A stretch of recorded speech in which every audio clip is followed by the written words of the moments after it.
ورثة الأنبياء صدق الله مولانا العظيم وصدق رسوله النبي الكريم ونحن على ذلك لمن الشاهدين والشاكرين والحمد لله رب العالمين.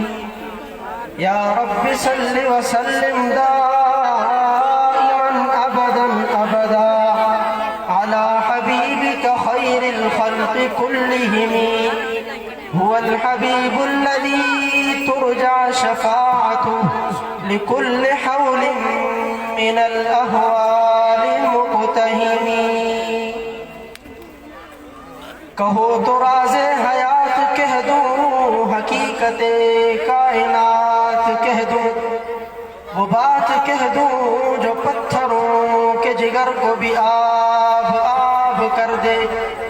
کیا بتائیں حال دل اب قابل بیان نہیں، درد کدھر کدھر نہیں، زخم کہاں کہاں نہیں.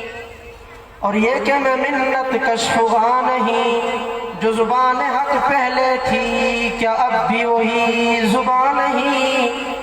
چمن چمن گلی گلی ادھر لہو ادھر لہو، میں کیا کہوں یہ عرصہ کہاں گزر گیا.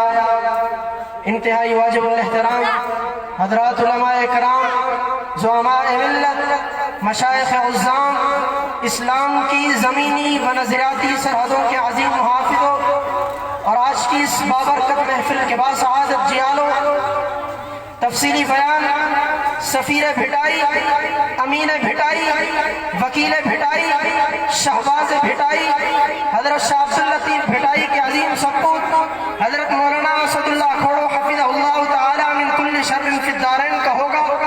کھوڑو صاحب صرف آپ کی وجہ سے پیچھے 2 پروگرام چھوڑ کر آئے ہیں. میں امید کرتا ہوں کہ آپ ان کی محبتوں کی بھی لاج رکھیں گے. وقت کم ہے، میں 2-4 بنیادی باتیں عرض کر کے اجازت چاہوں گا. اللہ کے نبی صلی اللہ علیہ وسلم نے فرمایا کہ اس زمانے میں فتنے یوں پیدر پہ آئیں گے کہ جس طرح تسبیح ٹوٹنے کے بعد اس کے دانے تیزی سے زمین پر گرتے ہیں، اس طرح یوں فتنے پیدر پہ آئیں گے. فتنوں کے اس دور کے اندر ایسی محفلیں اللہ رب العزت کا انعام ہوا کرتی ہیں، بشرطے کہ کوئی اہل ایمان ان محفلوں کو اپنے لیے سعادت سمجھے. آپ پر پابندی ہے جلسہ سنے نہیں، ہم پر پابندی ہے گفتگو کرے نہیں، لیکن جب میں انتظامیہ کے معاملات دیکھتا ہوں تو مجھے ایسا لگتا ہے کہ زبان بند کر دوں. آپ حضرات کے تقاضے دیکھتا ہوں تو ایسا لگتا ہے کہ دل چیر کر آپ کے سامنے رکھ دوں. حالات کا جبر اور حالات کی سختی دیکھتا ہوں تو ایسا لگتا ہے کہ کچھ بھی نہ کہوں، کہیں عافیت کا گوشہ پکڑ لوں. جب مظلوموں کی مظلومیت قصے اور کہانیاں سامنے آتی ہیں تو پھر رب محمد کی قسم اپنا ہونا بھی بھول جاتا ہے. چاہے وہ مظلوم میری سندھ کا شہید اسلام علامہ ڈاکٹر خالد محمود سومرو ہو یا پھر اسیر اسلام مولانا بخت اللہ پہوڑ ہو، کیونکہ ہمیں ہمارے نبی نے المسلم اخو المسلم کے رشتے پر جوڑا ہے، تو ہمیں ہمارے قرآن نے انما المؤمنون اخوہ کے رشتے پر جوڑا ہے. علماء حق بھی امت کے درد کو قرآن و حدیث کی روشنی میں تلاش کرتے ہیں، اس لیے انہیں امت کا درد محسوس ہوتا ہے. حضرت بلال ان پر اتنے ظلم و ستم ڈھائے گئے، حضرت ابوبکر صدیق نے دیکھ کر فرمایا کہ بلال پیارے ذرا سے ان ظالموں کے سامنے نرمی اختیار کر لیا کرو. حضرت بلال فرماتے ہیں کہ صدیق پیارے جو مزہ اسلام کو لینے میں آتا ہے وہ اس گرمی کی تپش کو بھلا دیتا ہے. علماء کرام پر یہ آزمائش اور یہ امتحان کیوں ہے؟ کیونکہ یہ اللہ کے نبی صلی اللہ علیہ وسلم اور آپ کے صحابہ کے نقش قدم پر چل رہے ہیں. کیونکہ یہ تو دنیا کے اندر مشہور ہے، جو آدمی جس کے نقش قدم پر چلتا ہے، جو آزمائش اس کے آنے والی نسلوں پر آتی ہے، وہی آزمائشیں اس کے آباء و اجداد پر جو آ چکی ہوتی ہیں، وہی آزمائشیں اس کے آنے والی نسلوں پر بھی آتی ہیں. جنہوں نے اعلان بدماشیوں کو بازار گرم کر کے رکھا ہے، ان پر کوئی پابندی نہیں. میں نہیں ٹکراتا تمہاری سیاسی مسندوں سے، میں نہیں ٹکراتا تمہاری ابن بختی سے، لیکن تم بھی نہ ٹکراؤ میری محبت مصطفیٰ سے. یاد رکھو اگر تمہیں اپنے قائدوں اور کتوں پہ مرنا آتا ہے تو پھر ہمیں بھی قرآن کے وارثوں پر مر مٹنا آتا ہے. ہم بھی مرنا چاہتے ہیں۔ آقا صلی اللہ علیہ وسلم کے وارث ہوتا، مدینے کے ہر گھر میں لاش تھی۔ مدینہ تھا کتنا، جتنی مسجد نبوی ہے، احد کے وقت مدینہ اتنا ہی تھا۔ اس کیفیت میں قرآن انہیں یہ کہہ رہا تھا وَلَا تَهِنُوا وَلَا تَحْزَنُوا، میں مسیح خواہ نہیں کہ میں ماتم کروں، نوحہ پڑھوں، میں رسول اللہ صلی اللہ علیہ وسلم کا امتی ہوں، میں داعی قرآن ہوں، میرے ذمے ہے اس امت کو حوصلہ دینا، میرے ذمے ہے اس امت کے جذبوں کو زندہ رکھنا۔ آج دو چار ملامتیں اپنے ضمیر کو بھی کرو، اپنے نفس کو بھی کرو جو بہت دور چلا گیا ہے اللہ کے نبی صلی اللہ علیہ وسلم کی زندگی سے۔ آج ہماری شادیاں کتنی دور ہے پیغمبر کی زندگی سے، آج کا تاجر کتنا دور ہے پیغمبر کی زندگی سے، آج کا وکیل کتنا دور ہے پیغمبر کی زندگی سے، آج کے حکمران کتنے دور ہے پیغمبر کی زندگی سے، خود ہم کتنے دور ہو چکے ہیں رسول اللہ صلی اللہ علیہ وسلم کی زندگی سے۔ نہ ہماری شادیاں ان جیسی، نہ عبادات میں ان جیسے، نہ اخلاقیات میں ان جیسے۔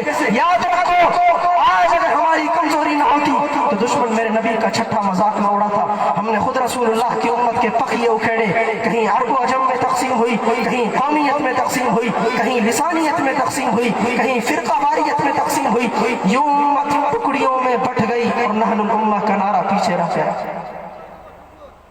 النبی اولا بالمؤمنین من انفسہم، مسلمانوں صحابہ کے سامنے یہ قرآنی نظریہ تھا، اس لیے خبیب سولی پر چڑھ گئے، اس نظریے کو نہیں چھوڑا۔ حضرت حمزہ کی لاش کے 14 ٹکڑے ہوئے، اس نظریے کو نہیں چھوڑا۔ کیوں؟ النبی اولا بالمؤمنین من انفسہم، اے اہل ایمان تم پر تمہاری جانوں سے زیادہ میرے محمد کا حق ہے۔ جب بھی معاملہ اللہ اور اللہ کی ذات کا بندے کے ساتھ آیا ہے، اللہ نے اپنا حق بندے کو معاف کر دیا ہے۔ آپ کی آنکھ کا مسئلہ ہے، ڈاکٹر کہتے ہیں کہ اگر آپ نے سجدہ کیا تو آپ کی آنکھ چلی جائے گی۔ علماء امت فقہاء امت فرماتے ہیں کہ اپنی آنکھ بچا، سجدہ معاف۔ آپ کی جان کا مسئلہ ہے، آپ کو شوگر ہے، ڈاکٹر صاحبان کہتے ہیں کہ اگر آپ نے روزہ رکھا تو خطرہ ہے، آپ کی جان چلی جائے گی۔ علماء امت فقہاء امت فرماتے ہیں کہ روزہ معاف، اپنی جان بچا، صحت ہو تو رکھ لینا، نہ ہو تو فدیہ دے دینا۔ وہی اللہ، وہی ہمارا رب جو ہمیں یہ کہہ رہا ہے کہ میرے بندے تیری جان کا مسئلہ میرا روزہ معاف، تیری آنکھ کا مسئلہ میرا سجدہ معاف۔ وہی اللہ ہمیں کہہ رہے النبی اولا بالمؤمنین من انفسہم، اے اہل ایمان تم پر تمہاری جانوں سے زیادہ میرے محمد کا حق ہے۔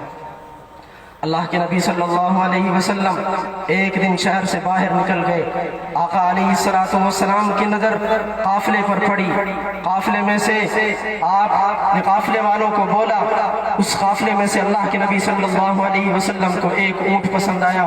آپ نے قافلے والوں سے کہا کیا آپ یہ اونٹ بیچیں گے؟ قافلے والوں نے پیغمبر کریم صلی اللہ علیہ وسلم کے جمال کو دیکھ کر بولا، آپ کے حسن و کمال کو دیکھ کر بولا جی ہاں ہم بیچیں گے۔ اللہ کے نبی صلی اللہ علیہ وسلم نے فرمایا کہ میں تو خریدنے کی نیت سے آیا نہیں تھا۔ قافلے والے حیران رہے، حضور علیہ السلام اونٹ کے ساتھ روانہ ہوئے، پورا قافلہ دیکھتا رہا۔ اتنے میں سے قافلے میں سے ایک شخص بولا کہ آپ نے اپنا قیمتی اونٹ ایک شخص کو اس لیے دے دیا کہ اس نے آپ کو اپنے حسن کا جادو دکھایا۔ قافلے میں سے دوسرا شخص بولنے لگا کہ ہم اسے اونٹ کیسے نہ دیتے، جب وہ بات کر رہا تھا ہمیں یوں محسوس ہو رہا تھا جیسے کہ 14ویں کا چاند زمین پر آیا ہے۔ اتنے میں قافلے کے جو سردار تھے، اس کی بیوی، اس گورنر کی بیوی پیچھے خیمے میں بیٹھی ہوئی تھی، اس نے کہا خبردار اس شخص کے بارے میں کوئی بات نہ کرے۔ قافلے والوں نے اس عورت سے کہا کیا آپ اس شخص کو جانتی ہیں؟ کہنے لگی کہ جانتی تو میں بھی نہیں، جب یہ شخص آپ سے بات کر رہا تھا میں نے پردے کی چادر ہٹا کر دیکھی، خیمے کی چادر ہٹا کر دیکھی۔ جس شخص کو اللہ نے اتنا خوبصورت بنایا ہے، مجھ عورت کا ایمان ہے کہ وہ جھوٹا ہو ہی نہیں سکتا۔ کہنے کا مطلب یہ ہے کہ اللہ تعالیٰ نے اپنے ہر نبی کی ادا میں کوئی نہ کوئی کمال، کوئی نہ کوئی وصف، کوئی نہ کوئی جمال رکھا تھا۔ میں تو کہا کرتا ہوں کہ میری مثال بازار مصر کی اس بوڑھیا کی طرح ہے جو سر پر کپاس کی گھٹری رکھ کر بازار مصر میں آئی تھی۔ کسی کی نظر پڑی، پوچھا اماں یہاں کیسے آئی ہو؟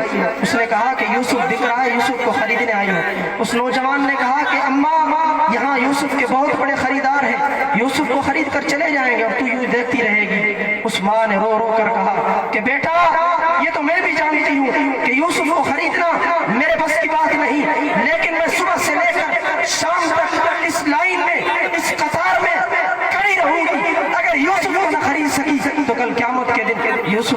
یاروں میں میرا نام تو آ جائے گا۔ ہم بھی اگر آقا صلی اللہ علیہ وسلم کی سیرت، صورت، حسن و جمال، عزت، عظمت اور منقبت کو اگر کما حق ہو بیان نہیں کر پائے تو کل قیامت کے دن اس فہرست میں ہمارا تو نام بھی تو آ جائے گا۔ وقت ساتھ نہیں دے رہا، میں آخر میں انہی اشعار کے ساتھ اپنی تقریر کا اختتام کروں گا۔ ملک و ملت پہ فدا عمر رواں کرتے چلو، کہ حیات چند روزہ جاں بجاں کرتے چلو، خالد و زرار کی دینی حمیت کی قسم، بت گدوں سے پھر بتوں کو بے نشاں کرتے چلو۔ زندگی کیفی اسی حسن عمل کا نام ہے، کفر کو نابود حق کو جاویداں کرتے چلو۔ شراب و شیشہ ذکر بتاں کا وقت نہیں، اٹھو اٹھو کہ یہ خواب گراں کا وقت نہیں۔ زمانہ ڈھونڈ رہا ہے عمل کے شیدائی، خطائیں معاف حسن بیاں کا وقت نہیں۔ روش روش پہ خزاں کے نقیب ہیں یارو، چمن بچاؤ غم آشیاں کا وقت نہیں۔ بڑھو کے بڑھتی چلی آ رہی ہے شام حیات، عمل کا وقت ہے، آہو فغاں کا وقت نہیں۔ وما علینا الا البلاغ۔